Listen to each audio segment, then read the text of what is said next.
कभी सोचा है कि जब जिंदगी में सब कुछ बिगड़ने लगे, जब लगे कि अब कोई रास्ता नहीं बचा, बस दिल से एक ही शिकवा निकलता है, या अल्लाह मैं ही क्यों। हमें लगता है कि हमारी दुआएं कबूल नहीं हो रही, हमें लगता है कि अल्लाह हमें भूल गया है। मगर रुकिए, आज मैं आपको एक ऐसी चीज बताने वाला हूँ जो आपकी तकलीफ तो खत्म नहीं करेंगी, आपकी तकलीफ को आपकी सबसे बड़ी ताकत बना देगी। जी हाँ, एक ऐसा तोहफा जो अल्लाह ताला ने सिर्फ अपने पसंदीदा बंदे को दिया है। इसे हम सब्र कहते हैं। कई ये वक्त आपकी जिंदगी के सबसे मुश्किल दौर से गुजर रहा है, चाहे वो करियर की टेंशन हो, हार्ट ब्रेक हो, या फिर पैसों की तंगी, या कोई ऐसी दुआ जो पूरी ना हो रही हो। तो ये वीडियो अगले 5 मिनट तक बिना स्किप करे देखना। आपके हर सवालों के जवाब आपको आज इस वीडियो में मिलने वाले हैं।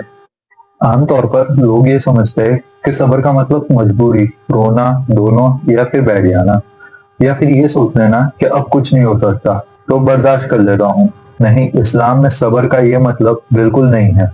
सब्र का मतलब है कंट्रोल करना, अपने इमोशंस पर कंट्रोल रखना, अपने गुस्से पर कंट्रोल रखना, और सबसे बढ़कर अल्लाह की रजा पर यकीन रखना जब आपका दिल अंदर से रो रहा हो। हमारे प्यारे नबी मोहम्मद मुस्तफ़ा सल्लल्लाहु अलैहि वसल्लम ने फरमाया, अस्सब्रु इंद सदमतिल ऊला, यानी असल सब्र वही है जो तकलीफ से पहले झटके यानी फर्स्ट शॉक पर किया जाए।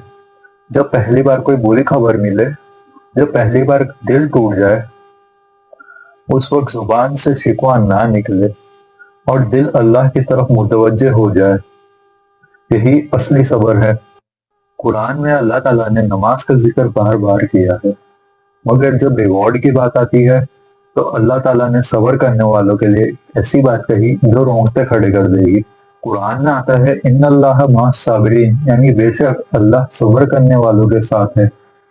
अल्लाह ने ये नहीं कहा कि वो तुम्हें जन्नत देगा, बेशक वो तो देगा ही।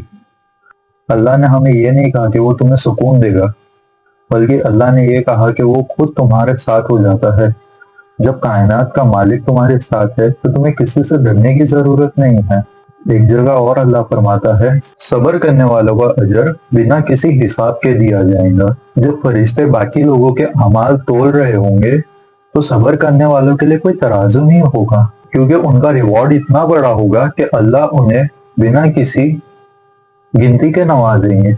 जब तुम्हें लगने लगेगा कि इम्तिहान अब हद से ज्यादा बढ़ गया है, तो याकूब अलैहिस्सलाम को याद करो। अल्लाह ताला ने उनसे उनका बेटा यूसुफ अलैहिस्सलाम दूर कर दिए, और वो बरसों तक और याकूब अलैहिस्सलाम बरसों तक इतना रहे कि उनके आंखों की रोशनी चली गई। फिर उन्होंने ये कहा, बस सब्रुन जमील, बस अब मेरे लिए सब्र ही बेहतर है। और फिर क्या हुआ? अल्लाह ने यूसुफ अलैहिस्सलाम को वापिस लाए, बल्कि उन्होंने मिस्र का बादशाह भी बना दिया, और फिर यूसुफ अलैहिस्सलाम की आंखों की रोशनी भी वापस दे दी।